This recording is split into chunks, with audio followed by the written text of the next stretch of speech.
High in the frozen ridges of Montana's Bitterroot Mountains, whispers moved like the wind through the tiny settlement of Silver Creek. Locals spoke of a wolf, not just large but enormous, a shadow among the pines moving like a ghost across snowdrifts that could swallow a man whole. Some claimed it was only a story told by old trappers, a way to keep children from wandering too far. Others swore they'd seen it, the massive silhouette against the tree-line, golden eyes catching the moonlight like twin embers. On a night when the wind howled through the skeletal branches of frost-covered aspens, a lone infant's cry broke the silence. At the edge of the forest, wrapped in nothing but a worn, thin blanket, a baby lay in the snow. The cries were thin, ragged, each breath turning to ice before it left her lips. No one knew who had left her there. Perhaps a desperate soul who couldn't care for her, perhaps something darker. The people of Silver Creek kept their doors bolted and their curtains drawn tight. Cruelty like that, they muttered, could only bring bad omens. In those same woods the wolf hunted. The cold was nothing to him.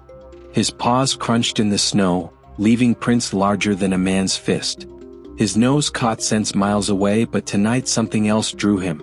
Something raw and human. The sharp tang of salt tears. He found her beneath the leaning branch of a snow-heavy pine, a tiny figure trembling under the moonlight. Her skin was flushed red from the cold, her breath shallow. The wolf lowered his massive head, nostrils flaring. Golden eyes met the fragile outline of the child. Her small legs kicked weakly inside the blanket, her cries piercing the still air. A traveler stumbling upon them would have turned away, certain they were about to witness something awful. The open jaws, the gleam of teeth, the helpless child, it was an image fit for a nightmare. But what happened next was nothing anyone in Silver Creek could have predicted. The wolf did not bare his teeth. Instead, he stepped closer, the snow whispering beneath his paws. He nudged the blanket with his nose, breathing a warm gust over her icy cheeks.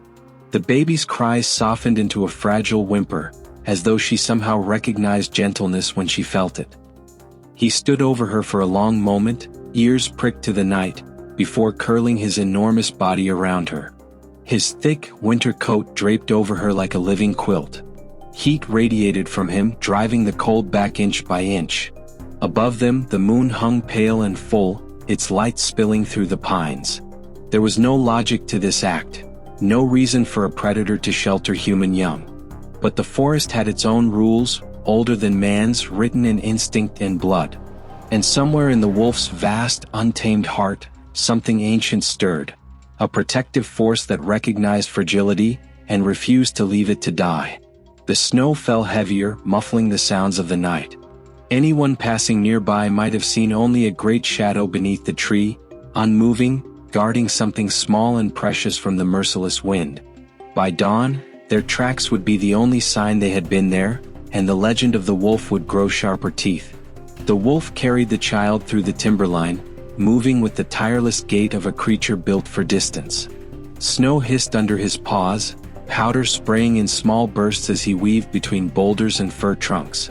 The wind cut like knives, but he shielded her with the curve of his neck, the blanket clamped gently between his jaws.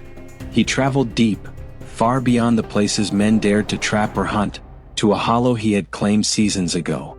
A fallen spruce lay sprawled across the ground, its roots torn from the earth in some long-forgotten storm. Beneath it, hidden from the elements, was a space lined with old pelts and moss, the remnants of past winters. He laid her down carefully, the way a mother might set her pup among the bedding. The child squirmed weakly, her face tightening at the bite of the cold air. A thin wail escaped her, echoing in the hollow. The sound pierced him in a way that even the death cries of prey never had. He lowered himself beside her, his great body curling into a wall of heat. The scent of her, milk, salt, something small and helpless, stirred an instinct he did not fully understand. She was not prey. She was something else. Something his mind could not name, but his blood recognized. Gradually, her sobs turned into small hiccups. She reached out one mittenless hand, tiny fingers brushing the thick fur at his chest. He stilled, letting her explore, her warmth seeping into him like a secret he couldn't keep. The forest outside whispered and shifted, An owl's low call, the distant crack of ice. Normally he would have risen to hunt with the first gray light, but today he stayed. His stomach gnawed at him, yet he refused to leave her unguarded. When the hunger finally demanded action, he nudged her deeper into the bedding, surrounding her with scraps of pelt and moss. She whimpered, kicking at the air, but his low, rumbling growl, not of anger but reassurance, made her settle again. He slipped from the den into the blinding morning, the snow reflecting the sun in 1,000 sharp glints. Lifting his head, he scented the air until he caught the trail of a snowshoe hare. Quick work. A short chase, a sharp end. Meat enough to sustain him. Back at the den, he ate sparingly, never taking his eyes off her for long. Each time she stirred, he shifted closer, his breath keeping her skin warm. There was a rhythm forming already. Brief hunts, swift returns, constant vigilance. Days passed. Her cries grew stronger, her tiny body restless. She would reach for him when he entered, grasping at fur with surprising determination. At night, she would burrow into his side, the steady thump of his heart her lullaby. But the wolf knew a truth as unyielding as the mountains. Warmth was not enough. She needed food he could not give, care he could not mimic. And yet, each time he thought of leaving her where humans might find her, something tightened in his chest. Far beyond the den, in the clapboard houses of Silver Creek, rumors had begun to stir. They spoke of a baby abandoned in the snow, of a beast that haunted the ridge. Some claimed the two stories were one. But no one dared enter the high country to find out.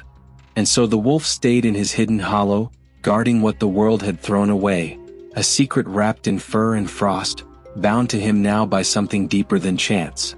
By the time the sun had risen and fallen a handful of times over the Bitterroot Range, the small settlement of Silver Creek was humming with unease.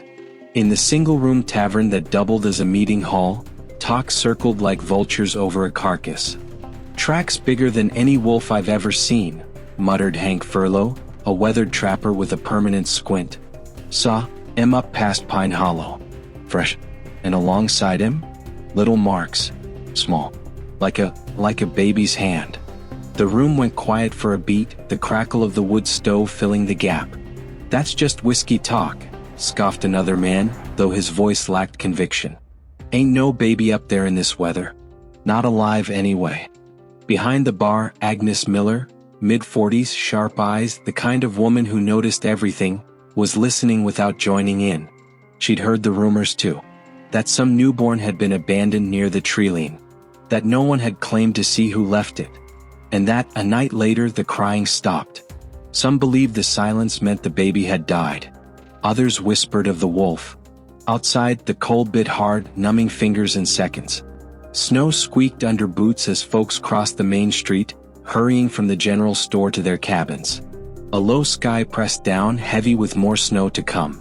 Up in the mountains, the wolf was unaware of the murmurs spreading below. His world was the den, the child, the constant watch against threats. Yet there were signs even he could read, scents on the wind that didn't belong to deer or hare. Human scents. More than one. Fresh. He began ranging farther each day, circling wide arcs around the hollow before hunting. Twice, he caught sight of movement on a distant ridge, the flash of a coat, the glint of sunlight off metal. Hunters. He slipped deeper into the timber each time, the child safe in the den, her scent masked beneath the pelts. But the hunters weren't the only danger. Hunger gnawed harder now, the snow burying all but the toughest prey. The baby's cries had taken on a different pitch, weaker, more urgent. He didn't understand the specifics, only the truth beneath them. She needed more than what he could give. In Silver Creek, those who believed the child still lived began to wonder where she might be. A few muttered about organizing a search, but fear of the wolf kept them tethered to the valley. The older folk muttered about letting nature take its course. The younger ones weren't so sure. On a night when the wind rattled shutters and the tavern lights glowed against the snow, Agnes stood at her counter, pouring coffee for the deputy. "You hear the howling last night?" she asked quietly. He nodded. "Closer than it's been in years." "Think it's the same one they talk about?" she pressed. His answer was a slow sip and a look that said he'd already decided, and that the answer scared him. Far up the ridge, under the shadow of the fallen spruce, the wolf curled tighter around the small, sleeping form beside him. Outside, the wind carried the faintest echo of human voices drifting up from the valley. He didn't know their words, but he knew the tone. Hunters had that tone. The lines between his world and theirs were beginning to blur. And soon they would cross. Snow fell thick that evening, the kind that swallowed sound and made even the sharpest edges of the forest blur into soft shadows. Down in Silver Creek, most lamps were already dimmed. Only a few stubborn lights burned, the Miller barn among them, a golden square against the darkness. Up on the ridge, the wolf paced. The child had grown quieter in the last 2 days, her cries shorter, her breaths more shallow. He could keep her warm. He could keep her safe from teeth and talons. But warmth alone was no longer enough. The scents from the valley reached him on a steady wind, wood smoke, hay, the faint tang of livestock. He hesitated, every instinct clawing at him to stay hidden. Humans meant danger. Always had. But the small life pressed against his chest was not his kind. Her scent carried the truth, she belonged to them. He lifted her gently by the blanket and began the long descent. The journey was cautious, his eyes and ears tuned to every sound. He skirted open ground, hugged the tree line, paused often to test the wind. By the time the first glow of the settlement appeared through the snow, the child stirred weakly, a soft whimper rising into the cold air. At the edge of town, he paused beneath the cover of a skeletal cottonwood. Houses huddled together against the cold, their roofs capped in white. Smoke curled upward, carrying the smell of cooked meat that made his own hunger twist painfully. But he ignored it.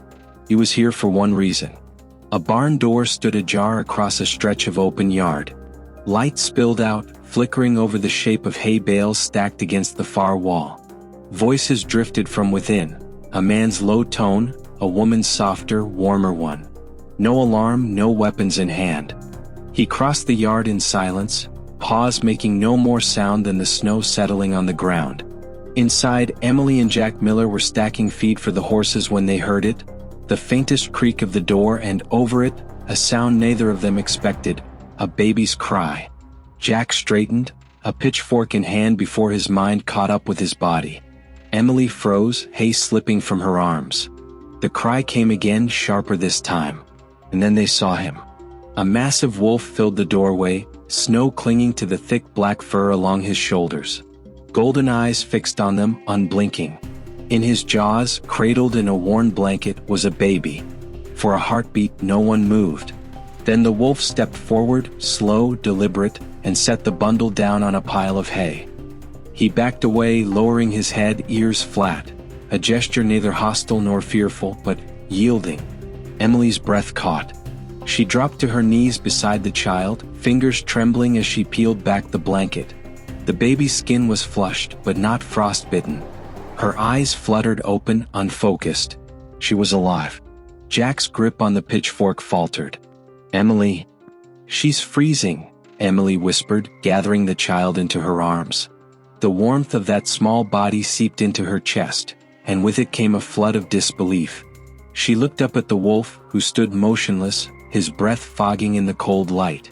It struck her, the size of him, the power in the muscle beneath his coat, and the absolute stillness with which he watched her. Not a predator's focus. Something else entirely. Jack took a cautious step forward. The wolf tensed but didn't retreat. The air between them was taut as a pulled wire. Emily shifted the baby in her arms. "We have to get her inside." Jack hesitated, glancing at the wolf. "And him?" Her eyes didn't leave the animals. "He brought her here, Jack. That's all we need to know." Snowflakes drifted between them. The wolf's ears flicked at the sound of voices from the street, distant but moving closer. His head lifted slightly, eyes narrowing toward the sound. Then, with a slow blink, he stepped backward into the shadows, the snow swallowing him one step at a time. Emily held the child closer. Jack shut the barn door. And in the muffled quiet that followed, neither spoke of what they had just witnessed. But both knew they had just been entrusted with something rare and dangerous and not entirely of this world. The miller's cabin sat at the far edge of Silver Creek, where the land fell away into a narrow draw and the wind carried the scent of pine year-round. That night, Emily moved with the quiet efficiency of someone who had raised nieces and nephews, though never a child of her own. Jack stoked the fire high until the heat licked against the stone hearth. The baby lay swaddled in 2 layers of wool blankets, her tiny fists opening and closing with each slow breath. Emily dribbled warm goat's milk from a tin cup into her mouth, watching with relief as the child swallowed greedily. She was still underweight, her skin pale, but there was fight in her, a spark that had refused to die in the snow. Jack leaned against the table, his broad hands gripping the edge. "We need to tell someone." Emily's eyes flicked up sharply.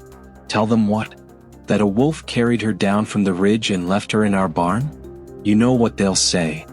They'll call it a story," he muttered. "Or worse, a curse."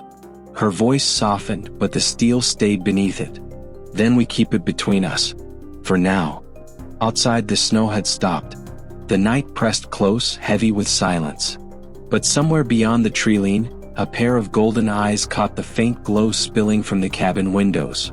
The wolf stood motionless in the shadow of a spruce, nose lifted to the wind.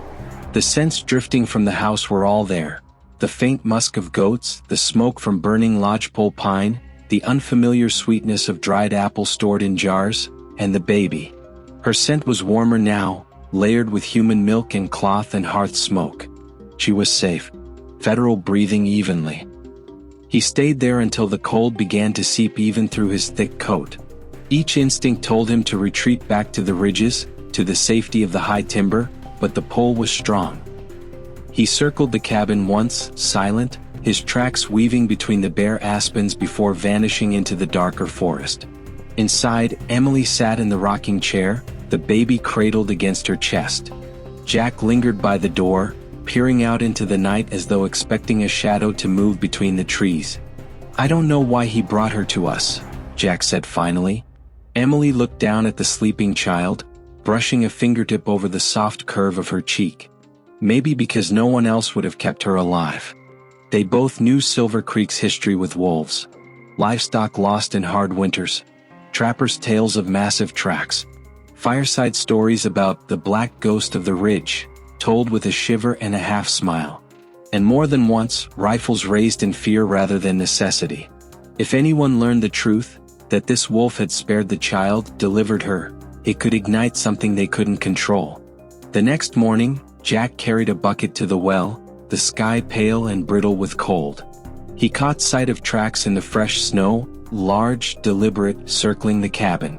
Not close enough to threaten but close enough to watch. He didn't call Emily out to see them. He didn't need to. The knowledge sat between them all day, unspoken. Far above, in the folds of the ridgeline, the wolf lay curled in a shallow windbreak. His belly was empty again, but hunger had become secondary. The memory of the barn, the warm hay, the human strange voices, the baby's heartbeat, had settled into him like something permanent. He didn't understand why, but the need to keep her safe had outlasted even the fear of fire and iron. For now she was theirs. And still, somehow she was his. By the end of the week, the whispers in Silver Creek had grown teeth. It started in low voices over coffee at Agnes Miller's Tavern, spread to the porch of the general store, and by Saturday night it was riding the air in the packed warmth of McGill's saloon. "Something's been prowling the ridge," said Orrin Tate, a rangy man with a scar splitting his left eyebrow. He was leaning forward over a table littered with empty glasses, his voice pitched just loud enough to carry. "I seen the prints myself. Big as a skillet. Too damn close to town." Several men nodded, faces shadowed in the lamplight. Across the room the wood stove popped, but the talk didn't break. "It's that black wolf again," muttered Samuel Briggs, the deputy. "The same one old man Harlow swore took down a bull elk in broad daylight last winter." "Hell," Orrin said with a crooked grin, "if it's that one we ought to put him in the record books, right after we put him in the ground." A few laughs followed, but not all were easy. Some men glanced toward the windows as if expecting golden eyes to be watching from the street. In the far corner, Jack Miller kept his head down, nursing a single glass of beer. He'd come for nails and kerosene, but the talk was impossible to ignore. Every word about the black ghost drove a slow nail into his chest. "Tracks came right down to the Miller place, didn't they?" someone said suddenly.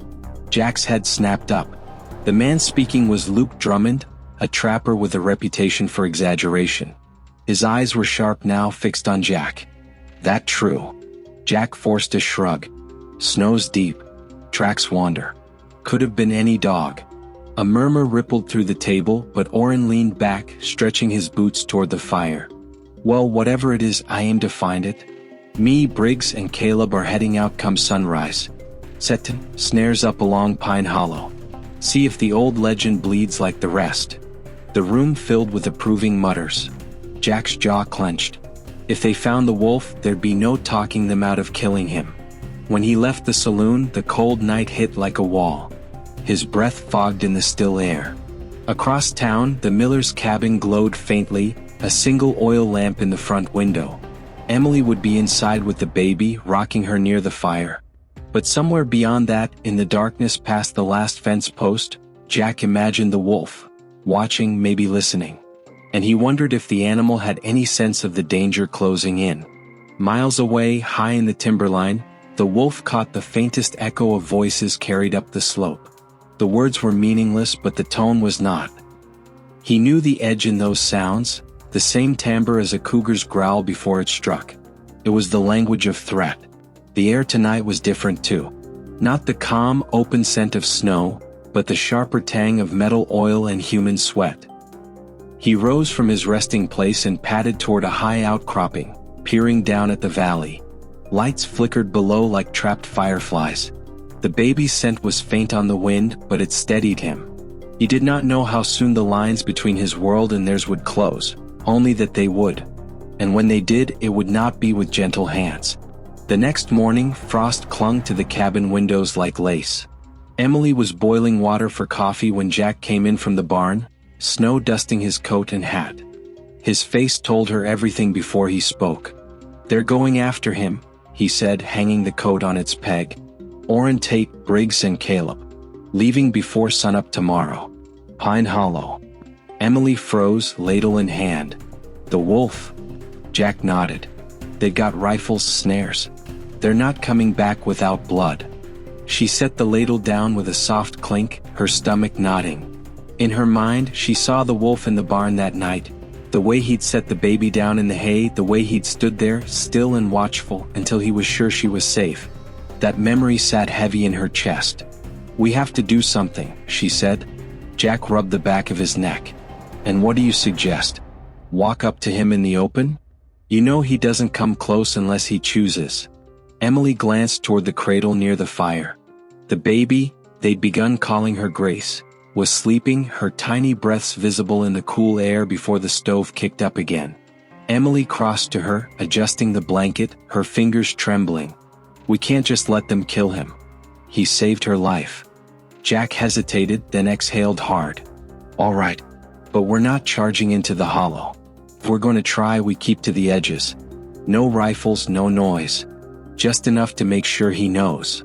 By late afternoon, they'd arranged for Mrs. Thompson, their nearest neighbor, to keep Grace for the night. She didn't ask why, just gave Emily a long, curious look as she took the swaddled child into her arms. The sky was bruising toward dusk when Jack and Emily set out toward the orchard that bordered the woods.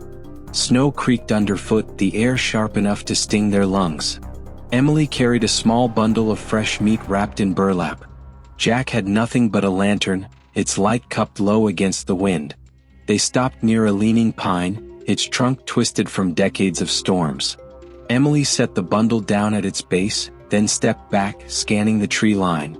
The forest loomed silent, the only sound the distant pop of ice on the river. "Think he'll come?" she whispered. Jack's eyes swept the shadows. "If he's been watching us, he knows we're here." For a long time nothing moved. Emily's breath fogged in the stillness. She was beginning to think he wouldn't come, that he'd already moved deeper into the mountains, when the hair on her arms lifted. Between the trees something shifted. A shape, black against the snow, emerged with the slow, deliberate grace of a shadow breaking free from the darkness. Golden eyes caught the lantern light, and Emily felt her throat tighten. The wolf's gaze moved from Jack to her, then down to the burlap-wrapped bundle at the base of the pine. He didn't come closer, but he didn't turn away. Emily stepped forward once, heart pounding. "You can't stay near Pine Hollow," she said softly, knowing the words themselves meant nothing but hoping her tone might. "They're coming for you." The wolf's ears flicked, his body still as stone. Snow drifted down between them in the hush. Jack lifted the lantern slightly, casting a wider ring of light. "Go," he murmured. "Tonight. Don't wait." The wolf's gaze lingered on them another moment, unreadable. Then, without a sound, he turned and melted back into the forest as if he'd never been there. Emily let out a breath she hadn't realized she was holding. Jack stared into the darkness where the wolf had vanished, the lantern swaying in his hand. "Do you think he understood?" she asked. Jack's jaw tightened. "I hope so. Because if he didn't..." Neither of them finished the thought.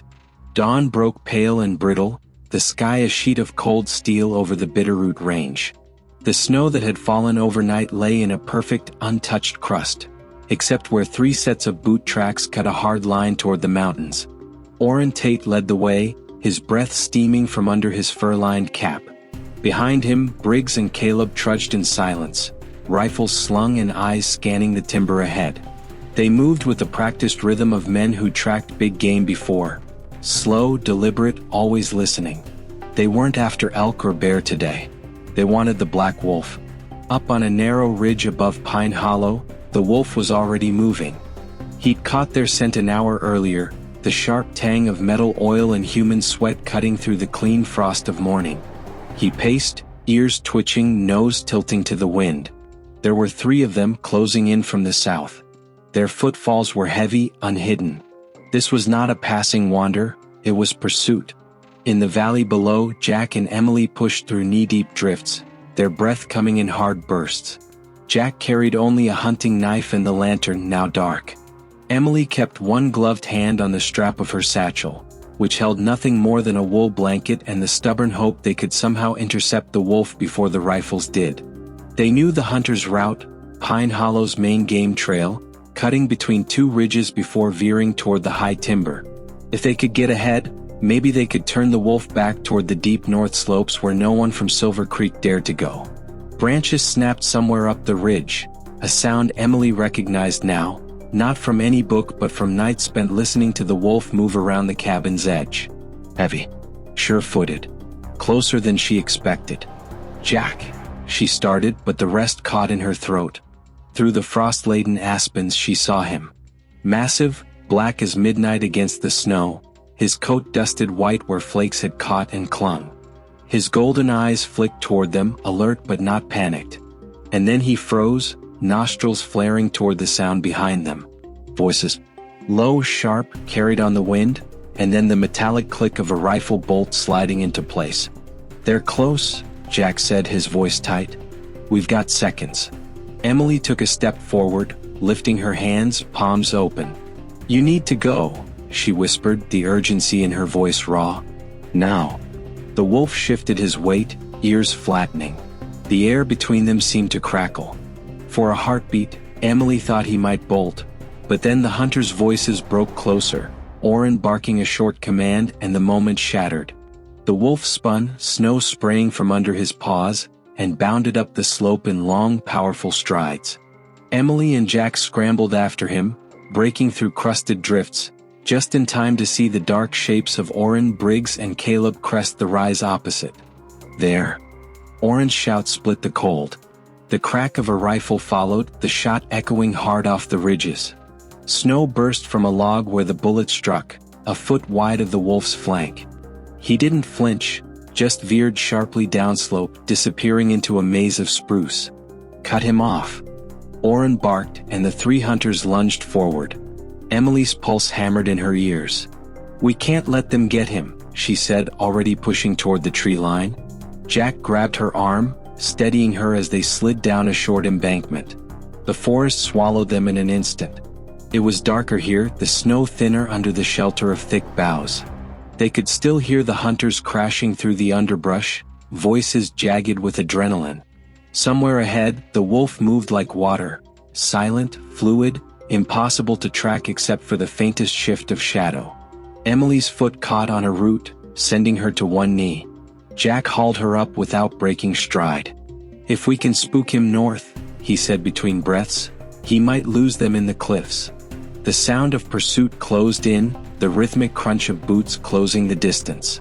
And then above it all, the wolf's low growl rolled back through the trees, not fear but a warning. Emily's skin prickled. He wasn't running blindly. He was choosing where to make his stand.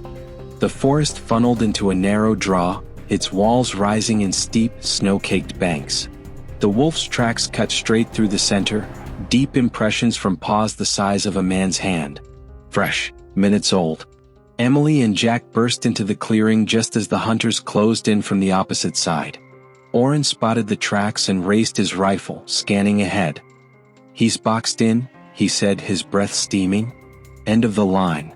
But it wasn't. From the shadows at the far end of the draw, the black wolf stepped into view. Snow clung to his roughened shoulders, his chest heaving in slow, deliberate breaths. His golden eyes fixed first on the hunters, then flicked briefly toward Emily and Jack. There was no panic in him, only calculation, the quiet measure of a creature that knew it was being hunted. "Don't waste it," Briggs muttered, lifting his rifle. Oren didn't wait. He snapped the butt to his shoulder, sighting along the barrel. Emily's body moved before her mind caught up. She broke from Jack's side, boots pounding through the crusted snow, and planted herself between the hunters and the wolf. Her arms spread wide, breath ragged in the cold air. "Don't." Her voice cracked the stillness like a whip. Oren's eyes narrowed behind the rifle sight. "Move, Emily. That thing's dangerous." "He's not," she shot back, her voice raw. "He saved her life. He brought her to us." The men hesitated, thrown by the force in her tone. Jack came up behind her, gripping her shoulder. "It's true," he said, his voice low but steady. "We owe him more than a bullet." Briggs scoffed. "A wolf doesn't." "This one did," Jack cut in, his gaze locked on Oren. "You kill him, you're not protecting this town. You're killing the reason that baby's still breathing." Silence. Even the wind seemed to hold still. The wolf stood perfectly motionless at the end of the draw, ears forward, head high. He made no move to flee, no sound except the slow puff of his breath. The sunlight broke through a gap in the trees, striking his coat so that it shimmered with frost. Oren's finger tightened on the trigger. Emily saw it and stepped closer, her boots crunching in the snow. "You shoot him," she said, her voice barely above a whisper now, "and you'll have to put a bullet through me first." For a long, taut moment, no one moved. The only sound was the faint creak of Oren's leather gloves on the rifle stock. Then, slowly he lowered the barrel. Briggs swore under his breath. Caleb shifted uncomfortably, glancing at the wolf and then away. Oren spat into the snow, his jaw clenched. "Fine. But if he comes near the stock?" "He won't," Emily said, her heart still hammering. The wolf's gaze lingered on her for one long, unreadable heartbeat. Then he turned, slipping back into the trees without a sound, his black shape swallowed by the forest. The draw seemed to exhale, the tension draining into the snow. Oren slung his rifle, muttering something about "damn foolishness," and the hunters began the trudge back toward town. Emily didn't move until the last sound of their boots faded. Only then did she let her arms drop, her legs trembling. Jack stood beside her, his eyes following the place where the wolf had vanished. "Think he'll stay away now?" Emily shook her head slowly. "No. But watch. He always has." In the days that followed, word spread fast through Silver Creek. Some told it straight, how Emily had stood between the black wolf and Oren Tate's rifle. Others twisted it, claiming the wolf had bewitched her, or that she'd lost her mind chasing fairy tales. No one agreed on the truth, but everyone agreed on one thing: the black wolf was still out there. Emily and Jack returned to their cabin on the northern edge of the valley. Life slid back into its winter rhythm. Firewood stacked high, traps checked daily, baby Anna bundled tight against the cold. Yet something in the air had shifted. Emily noticed it most at night, when the wind fell quiet and the snow lay smooth and untouched. Sometimes she'd feel it before she saw it, that prickle on the back of her neck, the sense of being watched. She'd step out onto the porch, lantern light spilling into the dark, and see nothing but the still line of the forest. And then, just at the edge of the light, two golden eyes would blink once, and vanish. Weeks later, during a late snowfall, Emily found something on the porch. A single black feather, longer than her hand, laid across the top step. It wasn't from any bird she knew. Jack swore it was a trick of the wind. Emily knew better. Anna grew stronger with each day. She would lie swaddled in her crib, wide-eyed, and Emily sometimes caught her staring toward the window, smiling faintly at something unseen. By spring, the story of the black wolf had woven itself into the fabric of the valley. Children whispered it on dare-filled nights. Hunters argued over whether it was bravery or foolishness that had spared him. And deep in the timberline, far from the chatter, a lone wolf watched over the clearing where the cabin stood. He never came close. He never needed to. His presence was enough, a shadow at the edge of sight, a guardian who asked for nothing in return. One evening, as the sun bled orange across the peaks, Emily stood on the porch, Anna warm against her chest. Somewhere beyond the tree line, a low, steady howl rolled through the valley. It wasn't a call for the pack, it was something else. A promise. Emily closed her eyes, listening until the last note faded into the dusk. "He's still out there," she whispered to Anna. "And as long as he is, we're safe." Pawprints, if this story touched your heart, please subscribe to our channel, hit the bell so you never miss a story, and share your thoughts in the comments. Every story here is more than words, it's a bridge between hearts. Thank you for watching.